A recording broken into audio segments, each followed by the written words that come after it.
السلام عليكم. طبعا قبل ما نبدأ الملخص بتاعنا، جالي بنسبة 98% من الناس اللي بتتفرج مش مشتركين في القناة، فأتمنى انكم تنزلوا دلوقتي تشتركوا في القناة وما تنسوش تعملوا لايك للفيديو قبل ما يبدأ، لأن النهاردة معانا ملخص جامد قوي لفيلم هنشوفه دلوقتي. وبيبدأ الفيلم بإيش وهو في كوخ الخشبي وبيكتب يومياته، وبنعرف ان إيش درس الجيولوجيا ومهتم بجمع الأحجار النادرة والبحث عنها، وبيكتب ان هو هيروح للمرة التالتة في مكان قريب من المحق يمكن يلاقي هناك الأحجار اللي بيدور عليها. وبيخرج من كوخه وبيروح لمكان فيه صخور، وأثناء ما هو ماسك صخرة وبيبص عليها بيلدغه تعبان، ولما بيحاول يطلع تليفونه وبيتصل بالنجدة فبيقع التليفون منه بين الصخور وما بيقدرش يوصله، فبيجرح نفسه بالسكينة وبيحاول يطلع السم، وبيجري بعدها وبيرجع للكوخ وبيحاول يتمالك نفسه وهو بيتألم وبيرقد على السرير وبيحاول ان هو ما يفقدش الوعي، لكنه بيروح في غيبوبة، والغيبوبة دي بتخلي جسمه يرتجف. وتاني يوم وهو في الغيبوبة بيبتدي يفوق شوية وبيشوف ايده وهي ورم، وبيروح تاني في غيبوبة. وبعدها بيوم في حد بيخبط على باب الكوخ وبينادي عليه، ولكنه ما بيقدرش يقوم ويرد، وبتفضل الحالة على كده وبيفضل في حمى كذا يوم، وما بيقدرش غير ان هو بس يزحف من السرير ويشرب ميه، وما بيكونش عارف يستنجد باي حد وهو في كوخه لوحده، وتليفونه مش معاه ولا عارف يتواصل بحد يجيله، وبيفضل على الحال ده من العزلة والتعب لحد ما بعد كام يوم بيبدأ يفوق اخيرا، وبيقدر يقوم من على السرير بعد ما بقى كويس واسترد جزء من صحته، وبيخرج من الكوخ وبيركب العربية وبيتحرك بيها ناحية المدينة، وبيوصل هناك وبينزل من عربيته، ولكن بيتفاجئ لما بيلاقي جثة ضابط شرطة ميت، وما بيلاقيش اي حد في المكان حواليه وهو ماشي، والعالم زي ما يكون ما بقاش في اي حد غيره. وبيشوف قدامه لوحة الكترونية بتقول للناس انهم يلزموا بيوتهم علشان الوباء، فبينصدم ايش ساعتها لما بيعرف ان كان في وباء، وبيرجع لعربيته وبيسوقها وبيشغل الراديو وبيسمع الرسائل اللي جايه من الحكومه، وبتطلب الحكومه فيها من الناس ان هي تلتزم اماكنها لان في حاله طوارئ كبرى. وطبعا اول حاجه بتيجي على بال ايش ان هو يروح عند بيت ابوه يطمن عليه، وبيوصل لهناك فعلا وبيدخل وبينادي عليه، وبيروح للاوضه وبيلاقي جثه والده على السرير، وبيقرب منه وهو بيعيط وبيشوفه، وبعدها بيروح لحمام الاوضه وبيلاقي فيه جثه امه ميته هي كمان، وبعدها بيقعد لوحده وبيعيط وما بيكونش عارف يعمل ايه، والموضوع بيكون صعب جدا عليه، وبيقرر ان هو يحفر في فناء البيت علشان يدفنهم، وبيحط جثثهم جنب بعض وبيردم عليهم، وبعدها بيتحرك بعربيته وبيروح عند الكنيسة وبيدخلها، فبيلاقي كل الناس اللي هناك ميتين في اماكنهم، وبعدها بيكون لازم على ايش ان هو يتحرك وما يفضلش في البلد دي، وبيدبر حاله، بيجمع المعدات والاسلحة وبيحطها في عربيته وبيتحرك بيها اتجاه الشمال، وبيكون بيبحث عن اي مظاهر للحياة، ولكن اثناء ما هو ماشي على الجسر باتجاه العاصمة بيلاقي الجسر ده مسدود، وده لان الحكومة وقت الوباء بنت سد على الجسر يمنع الناس من تجاوزه، فبيتعصب جدا وبيزعق وبيكون مش قادر يتمالك اعصابه، وبيركب عربيته وبيسوقها باقصى سرعة على الطريق لحد ما بيوصل لمدينة تانية، والمدينة دي بتكون ظاهرة فيها الانوار والكازينوهات، ولكن ما فيهاش اي حياة ولا حد عايش. وبيدخل ايش في المول وبيلاقيه فاضي وما فيهوش حد، وبيروح بعدها للكازينو اللي في الفندق وبيلاقي آلات القمار شغالة من غير ما يكون فيه لاعبين، وما بيلاقيش اي حد في المكان غيره، فبيقرر ان هو يستقر شوية في الفندق ده قبل ما يتحرك ويكمل في طريقه، وبيروح يسترخي في الجاكوزي، وبينزل بعدها البار الفندق وبيصب لنفسه مشروب، ولكن بيتفاجئ لما بيسمع صوت واحدة ست في المكان بتظهر له وهي مع راجل تاني في الخمسينات، وبتكلمه وبتعرفه ان اسمها اني، وبتقول له ان ده مش جوزها لحسن يفتكر ان هو جوزها، وبتقول له انهم اتقابلوا في الفندق وقت الوباء واسمه ميليت، فبيسألهم ايه اللي حصل لانه كان في غيبوبة بعد عضة التعبان، فبيطلع ميلي التليفون وبيوريه عليه تجميع للاخبار اللي فاتته عن انتشار الوباء وعن ان العلماء ملقوش اي لقاح للفيروس، وفي الثلاث اسابيع اللي كان فيهم في غيبوبة انتشر الوباء بسرعة فتاك، والكل كان شايف نهاية العالم وكل البشر تقريبا مات، ما بيقدرش يستوعب لانها حاجة صعبة، وبيسألهم اذا كان في حد غيرهم عايش، فبتقول له اني الظاهر كده ان العالم ما بقاش فيه احياء غيرهم، فبيتضايق ايش وبيسيبهم لوحده في اوضة الفندق، وبنشوفه هو اعصابه متوترة بعد ما ادرك ان جميع البشر مات. وتاني يوم الصبح بيصحى وبينزل الكازينو وبيدور عليهم، بيروح لمتجر المجوهرات وبيلاقي اني هناك، ومن كلام اني معاه بتوضح له ان هي يأسة من الحياة، وبتكلمه بعدها وبتقول له ان هي مش مرتاح وان الوحدة بتموتها بالبطيء، فبيسألها ايش عملت، فبتعرف ان مراته ماتت وهو في الفندق، وان هما لقوا نفسهم الوحيدين اللي عايشين، فقرروا يفضلوا سوا في الفندق وما يخرجوش منه، وبيكون ميلت عمل لهم وجبة طعام ياكلوه وبيرفعوا نخبه ويبدأوا ياكلوا، وساعتها بيقول ميلت ان هو هيكون مناسب ان هما التلاتة يعيشوا سوا في الفندق وهيلاقوا كل متطلباتهم فيه، ولكن ايش بيقول له ان هو مش ناوي يفضل معاه وهيكمل في طريقه، وساعتها بيظهر على اني ان هي منزعجة وبتقوم وبتسيبهم، فبيكلموا ميلت وبيقول له من الوضع على ان هي معجبة بيه وعايزاه يفضل معاه، وبيحاول يقنعه يفضل في الفندق لان مفيش حاجة بره ممكن يلاقيها غير الموت، ولكنه ما بيقدرش يغير وجهة نظر، وبيروح ايش بعدها الان وبيعرض عليها ان هي تروح معاه ويسيبوا الفندق، ولكنها بتأكد له ان هي مش هتقدر تمشي من الفندق، ولو قرر يفضل معاها هنا هتحبه وهتعيشه مرتاح. مرتاح. وبتكمل كلامها وبتقول له ان هي ما بقتش عايزه حاجه من العالم اللي بره، ومش هتستحمل ان هي تخرج من الفندق وتشوفه تاني. وبتحاول تغويه عشان يقعد معاه، ولكن ايش بيسيبها وبيخرج. وبعد ما بيخرج بيسمع صوت طلقتين مسدس، وده معناه ان اني وميلي قرروا ان هم هينهوا حياتهم في اللحظه دي جوه الفندق. بيركب ايش عربيته وبيسوقها باقصى سرعه، وهو منفعل وجواه غضب شديد. وبينزل يشوف الكلب ده وبيعجبه، فبيقرر ياخده معاه وبيسميه لاكي. وبعدها بيروح للمكتبة العام لأنه بيحس إن هو محتاج المعرفة في الوقت ده أكتر من شيء تاني عشان ينجو وهو لوحده في العالم. وبيجمع كتب في تخصصات كتير مختلفة علشان يقرأ فيه وتساعده إن هو يفضل عايش. وبنشوفه بعدها وهو بيسكن في بيت مع كلبه لاكي، وبيبدأ يحاول يتأقلم مع الحياة الجديدة اللي من غير بشر. بيكلم كلبه لاكي بيقوله إن هم آخر اللي موجودين على الأرض وإن هم هيموتوا سوا. وبتمر سنة على إيش وهو عايش في البيت ده مع لاكي، وبيكون قدر يعمل روتين لحياته. وبنشوفه هو بيمارس رياضة الجري، وبيركب عربيته وبيتحرك بها في دايرة، وبيحاول يشغل وقته بأي أفعال لأن هو عنده فراغ كبير. ولكنه بيقول لنفسه إن مهما عمل فالإنسان ما يقدرش يعيش من غير أمل ومن غير إحساس بوجود الآخرين معاه في الحياة. وبيفضل على الحال ده لحد ما بيشوف دخان طالع من مدخنة بيت من البيوت المجاور، فبيعرف ساعتها ان في حد تاني عايش وان هو مش وحيد في العالم. وطبعا بيقرر يروح للبيت ده عشان يقابل الشخص اللي فيه، وبيكون برضه واخد حذره وهو رايح هناك وماسك معاه البلطة بتاعته. وبيتفاجئ بواحدة ست ماسكة بندقية على سطح البيت وبتحذره ان هو يقرب، فبيقف ايش مكانه وبيقول لها ان هما جيران وان هو بقاله اكتر من سنة ما شافش اي حد تاني عايش. ولما شاف الدخان طالع من المدخنة حب ان هو يجي ويقدم نفسه، وزي ما تكون الست دي حاسة بشعور الوحدة اللي بيعانوا منه ايش، فبتقرر ان هي تسمح له يدخل لما بتحس ان هو مش مؤذي. وبتضيفه في البيت وبتعمل له مشروب وبيتكلموا علشان يتعرفوا على بعض اكتر. فبتقول له ان هي اسمها ايم وان هي برضه بقالها سنة ما قابلتش اي حد عايش. وبتحس ايما ان ايش لطيف، فبتعرض عليه يفضل في بيتها الليلة دي هو ولاكي. وبالليل بيتكلموا ايما اكتر عن نفسها، وبتعرفوا ان هي كانت عندها طفلين ماتوا في الوباء وان هي مش حاسه بالامان وهي عايشه لوحدها. فبيقترح عليها ايش ان هي تيجي معاه البيت، وفعلا بيخرجوا سوا بيركبوا العربيه وبياخدها عند بيت. وبتدخل ايما وبتشوف بيت، وبيكون واضح ان ايش مش واخد باله من البيت كويس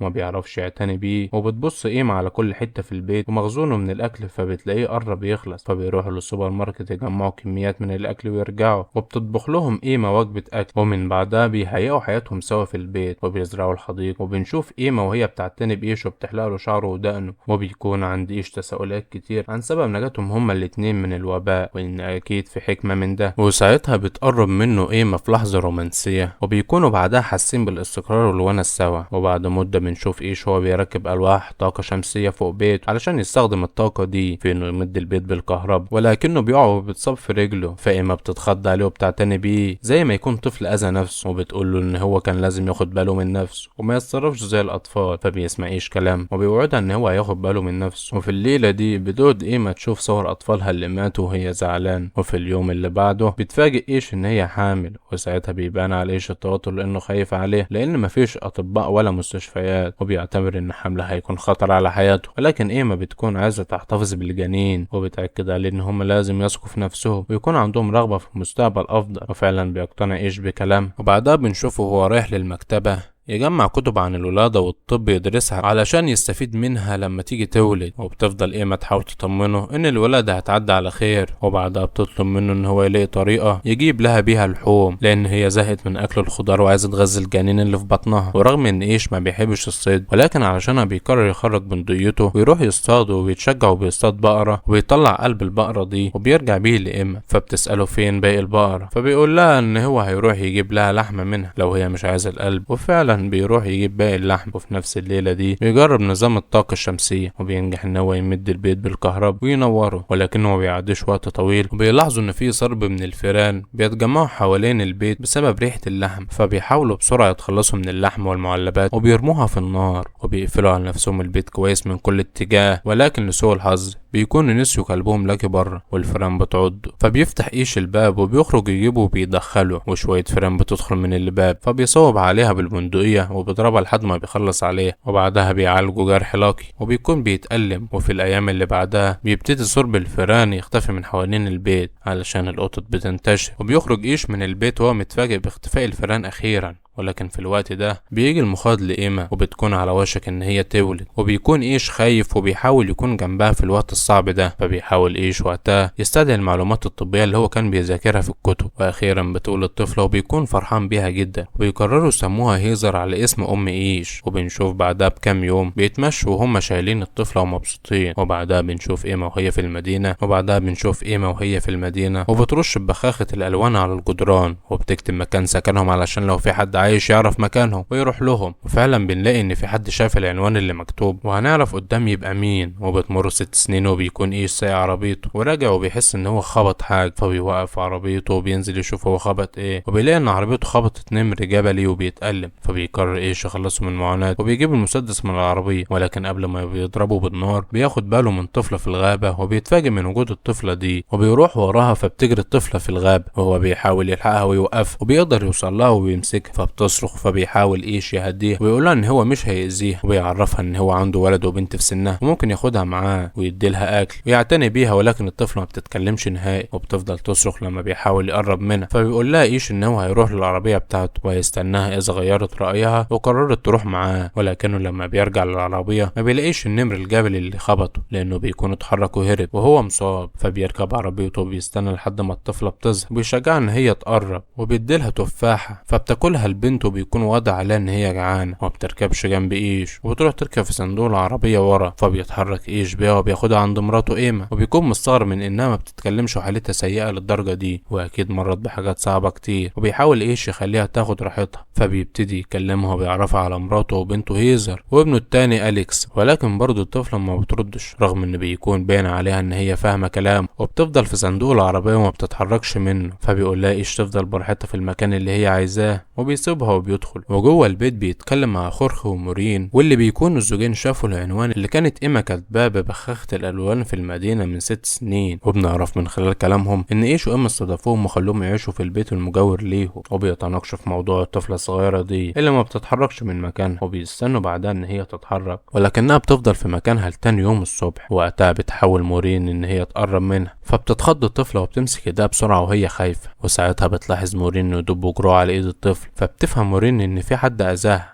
وبتوريها ان هي كمان عندها ندوب على صدرها، وبتقولها ان هي تعرضت للي تعرضت له ده من زمان وهي طفلة. وبتحاول مورين تخلق بينها وبين الطفلة تواصل، وبتخليها تلمس شعرها وتطمنها، وبعدها بتاخدها للحمام وبتجهز لها البانيو عشان تستحمى، وبتسيبها وبتخرج. وبنروح لإيش وقتها وهو مع خورخي في الغابة ويدوروا في المكان اللي لقوا فيه الطفلة. يمكن يكون عندها اخوات لسه هناك. بيشوفوا كوخ فبيقربوا منه، يمكن يلاقوا حد جواه. وفي نفس الوقت بنشوف مورين في الأوضة وهي بتفتح الشنطة اللي كانت مع الطفل، وبتلاقي فيها دفتر رسوماتها. بتكون الرسومات دي مشوهة وبتعبر عن جانب مظلم بسبب اللي تعرضت له الطفلة دي. أما إيش وخورخي بيلاقوا في كوخ آثار لحاجات سيئة حصلت جواه، وزي ما يكون في حد كان بيتعرض للتعذيب في المكان ده. وبنرجع لإيما وهي بتلاقي في الشنطة جواب، فبتفتحه وبتشوف فيه ايه. وبعدها بشوية بتطلع الطفلة من الحمام بعد ما استحمت، فبتعرفها مورين ان دي هتكون اوضتها، وبتناديها باسمها ايفا، وده بعد ما عرفته لما قرأت الجواب. وبتتمنى لها ليلة سعيدة، وبتسيبها ترتاح في الأوضة وبتخرج لهم وبتوريهم الجواب وبتقرأه. وبيكون الجواب ده كتبته أم الطفلة ايفا، وبتعرفهم ان ابوها كان بيعذبها وما قدرش ان هي تحميها منه، وكانت مريضة وحاسة ان هي هتموت. فقررت تكتب الجواب ده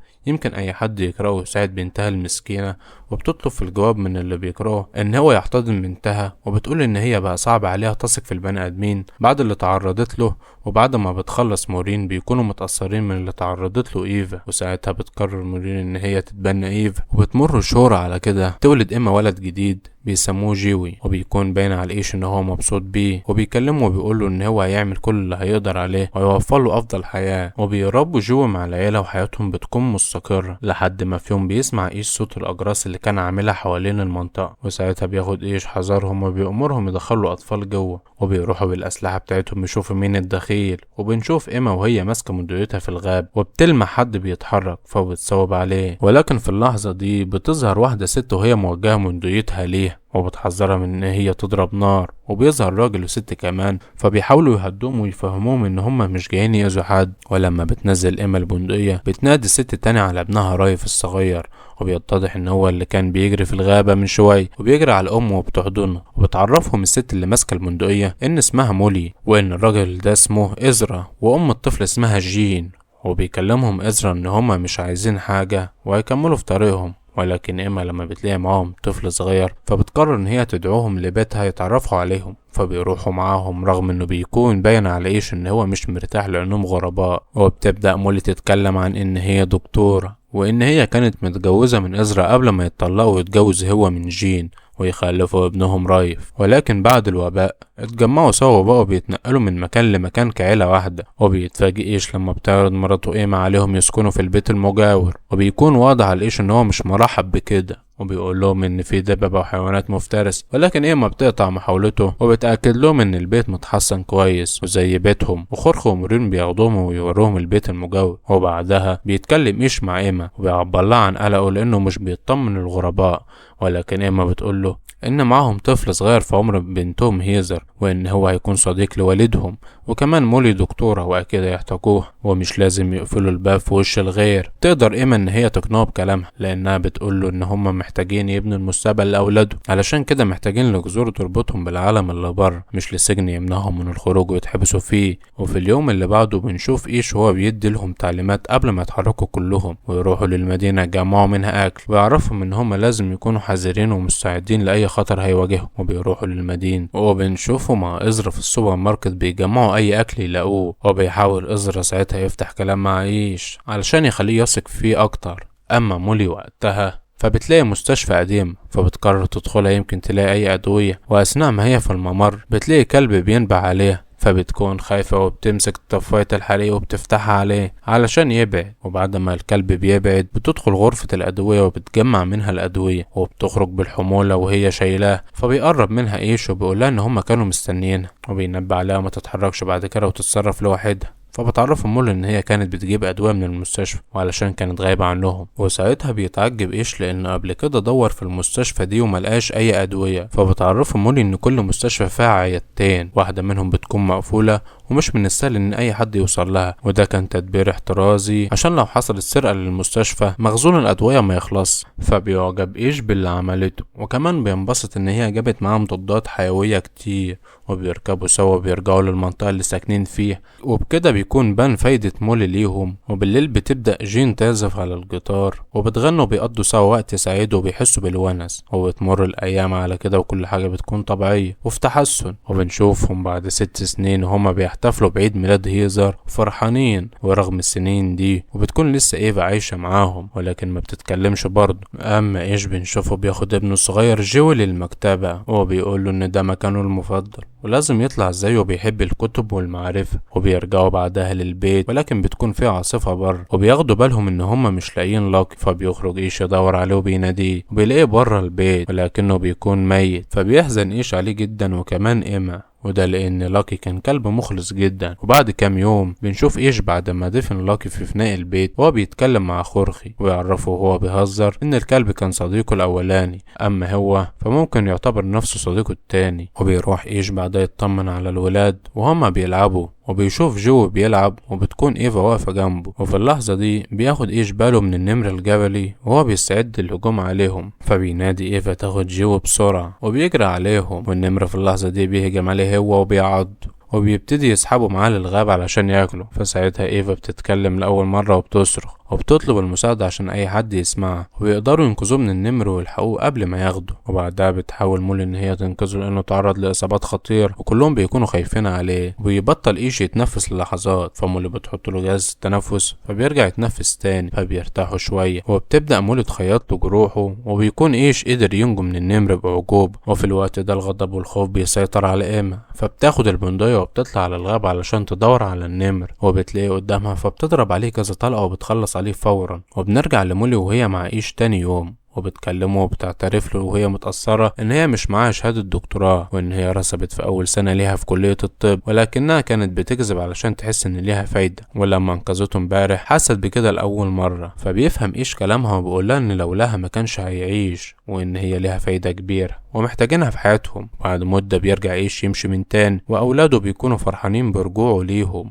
وبتمر 3 سنين وبنشوف ابن ايش الكبير أليكس وهو على برج وواقف بيراقب المنطقة، وبيعدي اخوه الصغير جو اللي بيكون راجع من رحلة صيد فبيتكلم معاه، وبيشوف أليكس والده وهو بيهتم باخوه الصغير جوي، وبيكون باين على أليكس احساسه بالغيرة من اهتمام والده باخوه جوي. اما بنتهم الكبيرة هيزر فبتكون مراهقة، وبنشوفها مع ريف ابن إزرا وجين، وبحكم سنهم بيكونوا مقربين من بعض، وبيظهر من كلامهم انهم عندهم فضول تجاه العالم الخارجي وعايزين يكتشفوا سوا ويعملوا رحلة مع بعض. وبنشوف بعدها أمها إيما بتتطوع في إن هي تبلغ إيش بقرار بنتهم هيزر وريف، وبتحاول تقنعه يوافق يسمح لهم يعملوا رحلة سوا لأنهم كبروا مع عدوس صغيرين. فبيقول لها إيش إن هو مش قادر وقلبه مش مطوع، ولكن إيما كعادتها بتقنعه إن هو يديلهم الحرية ويخليهم يعيشوا تجربتهم الخاصة، وبيقتنع إيش بكلامها. وبالفعل تاني يوم بيودعوهم وبيدولهم كل المعدات واللوازم اللي هيحتاجوها في رحلته، وبيوصي إيش بنته تاخد بالها من نفسها وترجع لهم قبل فصل الشتاء، وبيتحركوا بالعربية وبيبدأوا رحلته. وفي يوم بعدها بنشوف إيفا وهي في المطبخ وبتتفاجئ إن الحنفية بطلت تنزل مية، فبيقرروا يروحوا يشوفوا خزانات المية الرئيسية في المدينة. وبيوصلوا هناك وبيلاقوا الأنابيب متاكلة ومفيش مية بتتدفق منها، وبتكون دي مشكلة كبيرة لأن بكده مفيش مية هتوصل لهم. وفي الوقت ده بياخدوا بالهم من قافلة متحركة، فبيقلق إيش وإزرا وبيتحركوا بسرعة وبياخدوا جو وبيركبوا العربية علشان ما تشوفهمش القافلة دي، وبيرجعوا لمنطقتهم. وبيكون إيش قلقان لأنه عارف إن ممكن القافلة دي تكون تتبعت أثارهم، وفعلا بيلاقوهم وصلوا قدام البواب، فبيروحوا يكلموهم وهم واخدين حذرهم. والراجل المسؤول عن القافلة دي بيقدم نفسه ليهم وبيعرفهم إن اسمه تشارلي، ومعاه مجموعة بيتنقلوا من مكان لمكان. فإيش بيقول لهم إن هي دي منطقتهم الخاصة وإن اسمها سان لوجو، وبيعرفهم إن مش مسموح للغرباء يدخلوا. وبيقول لهم تشارلي إن هو متفاهم حذرهم، وبيعرفهم إن معاهم آلة حفر وممكن يساعدهم ويحفروا ويخرج لهم مية، لأنهم أكيد مع انقطاع المية مش هيقدروا يعيشوا في المنطقة دي، وبمجرد ما يستخرجوا المية هيرحلوا من المكان ويكملوا في طريقهم. وساعتها بيضطر إيش إن هو يوافق، وبيعرفهم بنفسه وبزوجته إيما وعيلته. فبيعرفوا تشارلي على الراجلين اللي معاه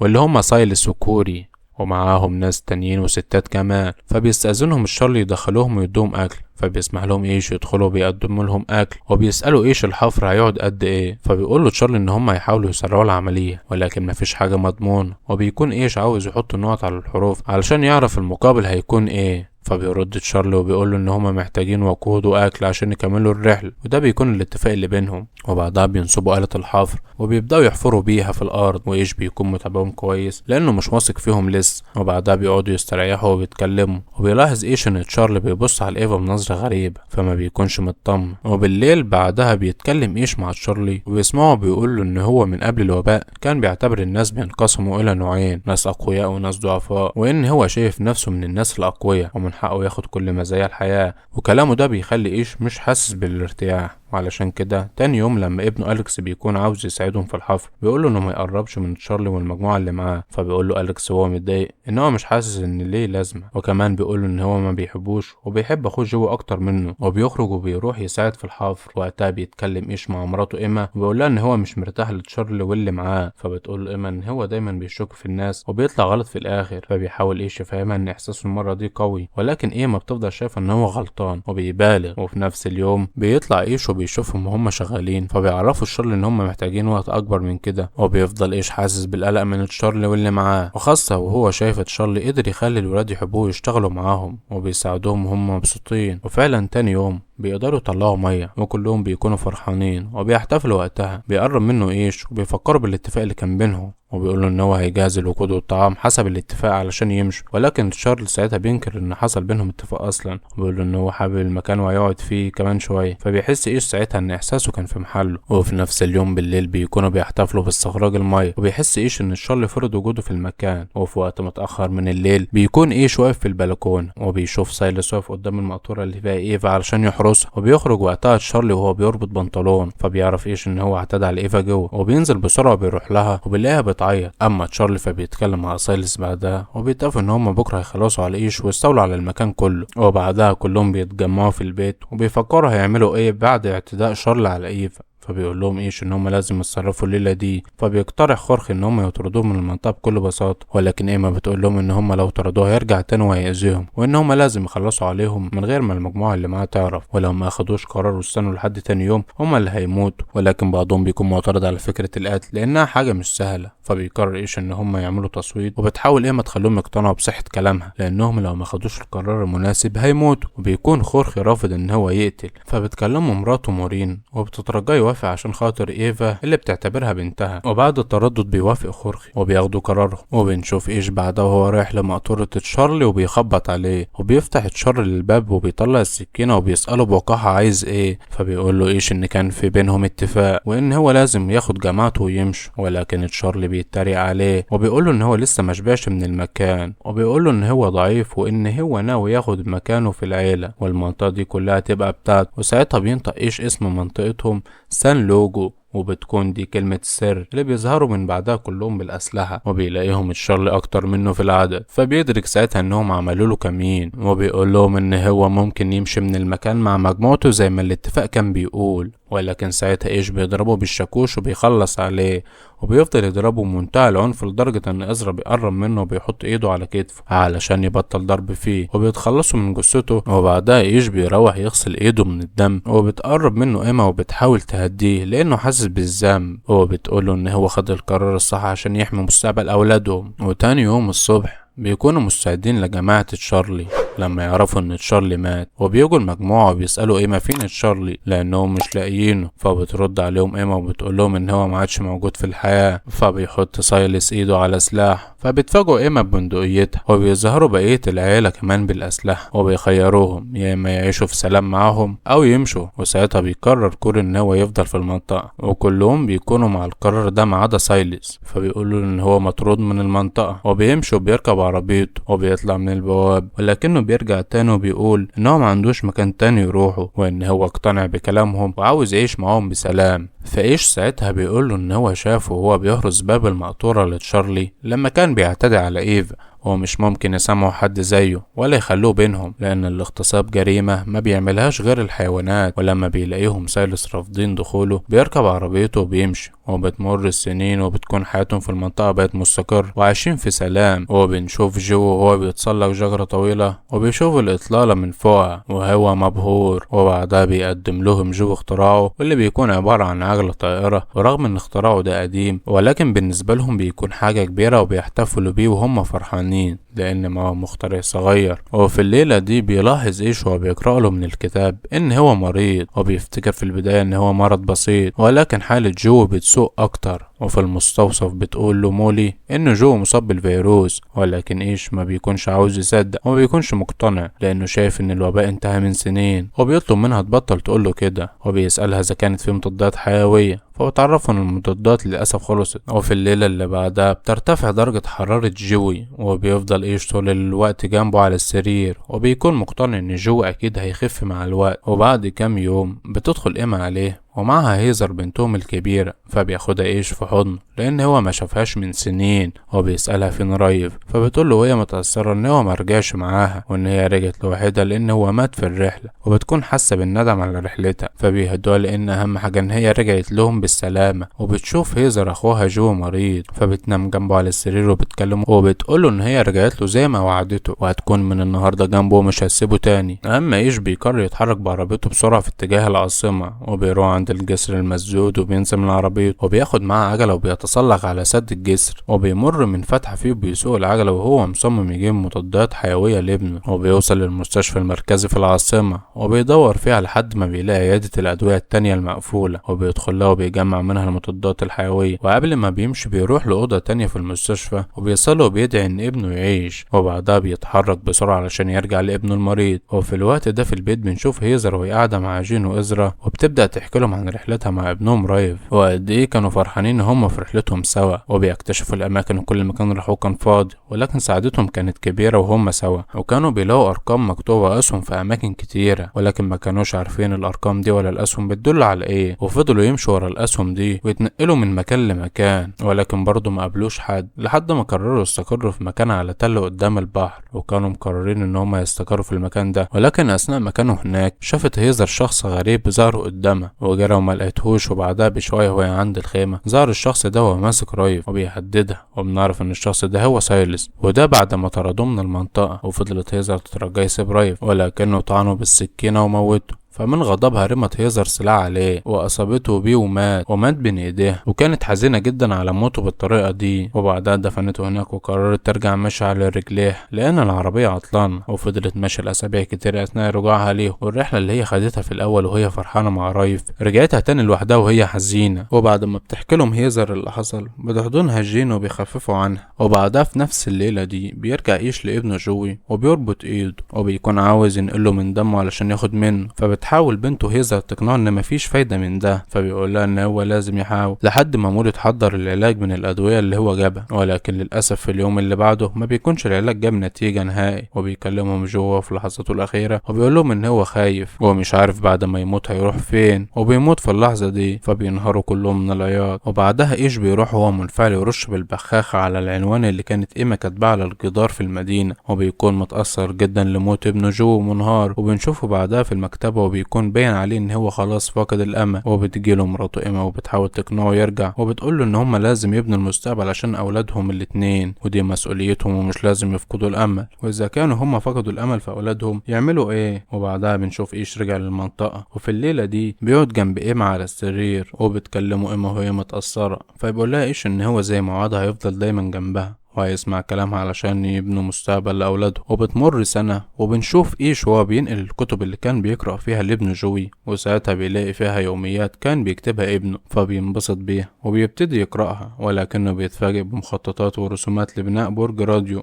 وكان ابنه جو مخطط يعمله، وكاتب في يومياته ان هو حاسس ان في ناس ممكن يكونوا على الناحية التانية ولكنهم مستنين حد يتواصل معهم زيهم. وبيقول ان هو حاسس ان البشر مش مخلوقين علشان يعيشوا في عزلة ولكن علشان يتحدوا مع بعض ويتعاونوا في بناء مستقبل افضل. علشان كده فكر ان هو يبني برج راديو ويبعت اشارات بيه يمكن حد يسمعها. وبعد ما بيقرأ ايش الكلام ده بيقرر يبني مشروع ابنه جوي، وبيعرف العيلة كلها انهم لازم يبنوا برج الراديو علشان ذكرى ابنه، وبيوافقوا على المشاركة في بناء برج الراديو. وفعلا بيبنوا البرج. اما أليكس فبيكون معمورين وبيتكلموا عن ان والده بيحبهم مش زي ما هو فاكر، وكل الموضوع ان والده كان بيعتني باخوه جوي بزيادة لانه كان الابن الاصغر. فبيفهم أليكس كلامها وبتقول له مورين ان كلهم فخورين بيه. وبعدها بمدة بيقدروا ان هم يبنوا برج الراديو، وبيجرب ايش يبعت اشارة على كل الترددات ولكن ما بيوصلش رد. وبتجيله مراته ايما وبتقول له يستريح شوية ويخرج يلعب معاهم، فبيسمع كلامها وبيخرج. وبنشوفهم هم بيلعبوا بيسبول وبيكون بيلعبوا بلامولا لان ما همش كورة، وبيكونوا مشكلين فرقتين يلعبوا مبسوطين باللعب، والفرقة بتاعت ايما هي اللي بتكسب. وبيعلن خورخ عن نتيجة اللعبة، وساعتها بتسأل هيزر والدها ليه اللعبة فيها ارقام متسلسلة بالشكل ده. فبيقول لها ايش ان هم زمان كانوا بيستخدموا الارقام المتسلسلة لانها كانت مهمة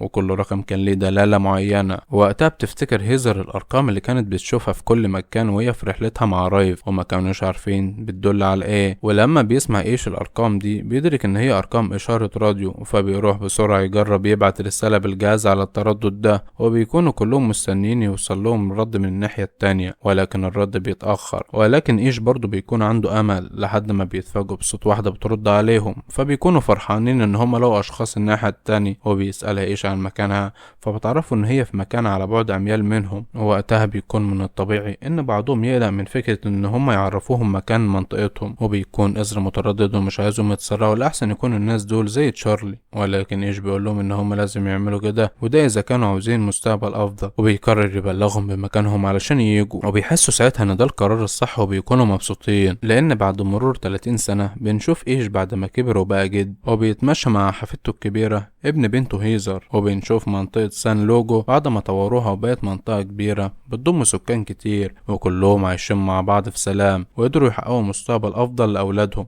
وبيخلص الفيلم. وده كان فيلم النهارده اللي تعبني جدا في مونتاجه وكتابته، واتمنى انكم تشتركوا في القناه وما تنسوش تعملوا لايك للفيلم لو انتوا لسه ما عملتوش، واشوفكم في ملخص جديد. سلام.